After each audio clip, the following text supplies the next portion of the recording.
Catherine को अंधेरी बंद जगहों से डर क्यों लगता था? इसका राज आज के सेशन में निकल के आया। उसने कहा, मैं एक इमारत में हूँ। उसकी छत नीले रंग की है। मेरे साथ और भी लोग हैं। हम सब ने कुछ पुराने से, कुछ गंदे से जामे जैसे कपड़े पहने हैं। मुझे नहीं पता हम लोग वहाँ कैसे पहुँचे, लेकिन उस कमरे में कई आकृतियाँ मौजूद हैं। पत्थर की मूर्तियाँ। कमरे के आखिरी छोर पर एक सोने की बड़ी सी आकृति, एक बड़ी सी मूर्ति दिख रही है। उसमें पंख हैं और वो पंखों के साथ बहुत बड़ी है और वो बहुत खतरनाक है। कमरा बहुत गर्म है, बहुत गर्म। गर्म इसलिए है क्योंकि उसमें आने जाने का कोई रास्ता नहीं है और हम लोग अपने घर से बहुत दूर हैं। हमारे साथ कुछ गलत हुआ है। क्या तुम बीमार हो? हाँ, हम सभी बीमार हैं। मैं नहीं जानती हमारे साथ क्या हुआ, लेकिन हमारी स्किन वो खत्म हो चुकी है, वो काली पड़ चुकी है। हम बाहर नहीं जा सकते। हम गांव वापस नहीं जा सकते। यहाँ पर कैथरीन किसी बीमारी का जिक्र कर रही है, कुष्ठ रोग जैसी कोई बीमारी। कैथरीन ने अब तक कोई भी शानदार जीवन जिया हो ऐसा नहीं लगता, क्योंकि अभी तक वो अपने किसी भी शानदार जीवन पर नहीं पहुंची है। तुम कितने वक्त के लिए यहाँ रुकी हो? हमेशा के लिए, जब तक हम मर नहीं जाते, क्योंकि हमारा कोई इलाज नहीं है। क्या तुम्हें बीमारी का नाम पता है? नहीं, लेकिन इसमें जो स्किन है वो बहुत ज़्यादा सूख जाती है, मुरझा जाती है। मुझे तो ये बीमारी कई वर्षों से है, लेकिन कुछ लोग हैं जिन्हें बस ये अभी अभी हुई है। लेकिन वापसी का कोई रास्ता नहीं है। हमें गांव से बाहर निकाल दिया गया है, मरने तक के लिए, समाज से बाहर। हमें खाने के लिए कुछ शिकार चाहिए। हम जानवरों का शिकार कर रहे हैं। क्या तुमसे कोई मिलने आता है? नहीं, वो आसपास भी नहीं आ सकते, वरना उन्हें भी कष्ट हो जाएगा।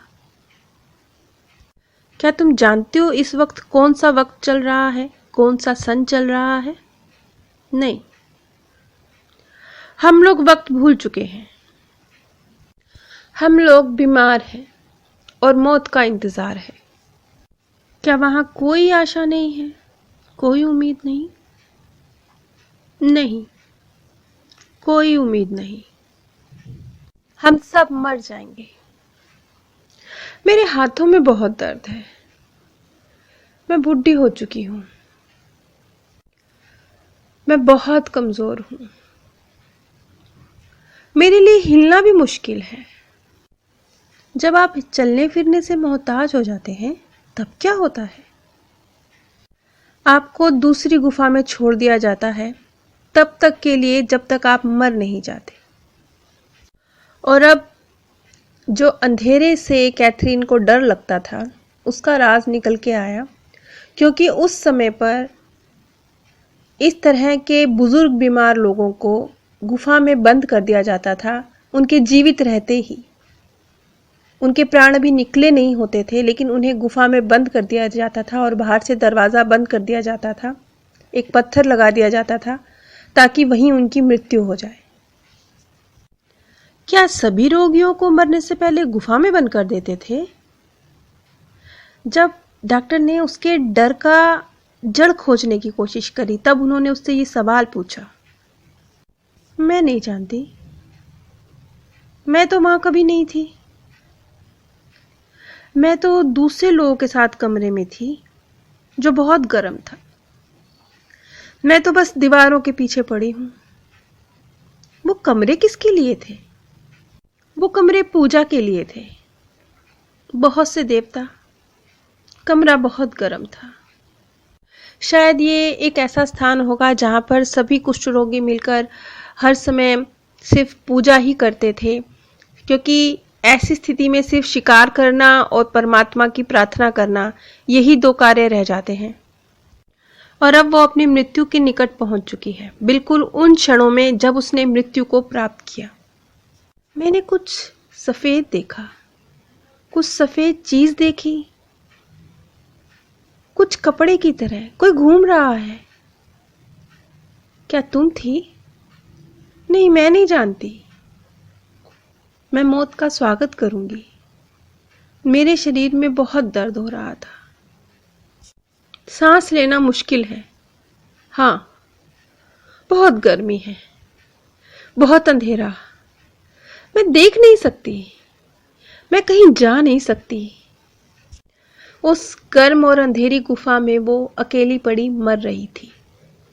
उसे लकवा हो गया था और वो अकेली थी, और गुफा का दरवाज़ा तो पहले ही बंद कर दिया गया था। वो बहुत डरी हुई थी, बार बार तेजी से सांस ले रही थी, और अब उसके जीवन का अंत हुआ। मैं बहुत हल्का महसूस कर रही हूँ, बहुत हल्का, ऐसे जैसे मैं हवा में तैर रही हूँ। बहुत रोशनी है, बहुत आश्चर्यजनक। क्या तुम्हें दर्द हो रहा है? नहीं, वहां देवात्माएं मेरा इंतजार कर रही हैं। लेकिन बस मृत्यु के बाद की उस दुनिया का इसका एक्सपीरियंस कैथरीन का यहाँ पर सिर्फ इतना ही सा था। इसके बाद वो बहुत तेजी से अपने नेक्स्ट बर्थ की ओर मुड़ती है। ये चीज़ आश्चर्यचकित करने वाली थी कि इतनी जल्दी एक बर्थ से दूसरे बर्थ की तरफ कैथरीन मुड़ गई, लेकिन बीच में आत्मा लोक के विषय में उसने नाम मात्र ही चर्चा करी, और अब उसने अपने नेक्स्ट बर्थ के विषय में बताया। मैं गोल खंभों वाली बहुत सी इमारतें देख रही हूँ, बहुत सी। वहाँ बहुत सारे पेड़ हैं, जैतून के पेड़ चारों तरफ हैं। बहुत ही सुंदर वातावरण है। कुछ लोग हैं जो हमें देख रहे हैं। ये शायद कोई कार्निवल है, क्योंकि लोगों ने अपने चेहरों पर मुखौटे लगाए हुए हैं, अपने चेहरे ढके हुए हैं, लंबे से चोगे पहने हुए हैं, चेहरों पर मास्क लगाया हुआ है। एक प्लेटफॉर्म है जिसके ऊपर हम सब बैठे हैं। क्या तुम लोग कोई नाटक देख रहे हो? हाँ। तुम कैसी दिखती हो? क्या तुमने खुद को देखा है? मेरे बाल सुनहरे हैं, एक लंबी सी चोटी है। जो कुछ कैथरीन बता रही थी उससे ब्रायन विस को याद आया कि ये उस जन्म का जिक्र कर रही है जब ब्रायन विस खुद एक शिक्षक डियोजिनस थे। उन्हें कुछ याद आ रहा था कि ये उसी जन्म की दोबारा चर्चा है। क्या तुम्हें तारीख पता है? नहीं। वहां पर जो लोग तुम्हारे साथ हैं, क्या तुम उन्हें जानती हो? मेरे पति बिल्कुल मेरे साथ बैठे हैं, लेकिन मैं उन्हें नहीं जानती।